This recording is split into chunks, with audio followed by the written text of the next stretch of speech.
જય હિન્દ, નમસ્કાર. આજે આપણે વાત કરીશું ટેકનિકલ કે હ્યુમન એરરના લીધે આપને મળેલા ખોટા ઈ ચલણ બાબતે.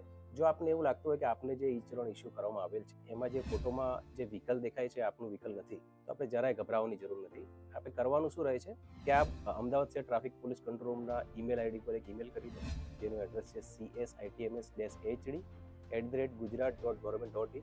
જો ઈમેલ ન કરી શકો તો આપ અહીંયા રૂબરૂ આવીને લેખિતમાં અરજી આપી દો, અમે એની તપાસ કરાવીશું. અને જો ખરેખર આપને જે ઇસ્યુ થયેલ ચલણ ખોટું છે, ખોટી રીતે આપને ઇસ્યુ કરવામાં આવેલ છે, તો એને અમે રદ કરી દઈશું. કે જે પાર્ટીને ઇસ્યુ કરવાનું હતું અને આપને ઇસ્યુ થઈ ગયેલ છે, તો અમે એને ઈ ચલણ મોકલી આપીશું. આપણે ફક્ત મેલ કરવાનો છે અથવા તો લેખિતમાં અરજી આપવાની.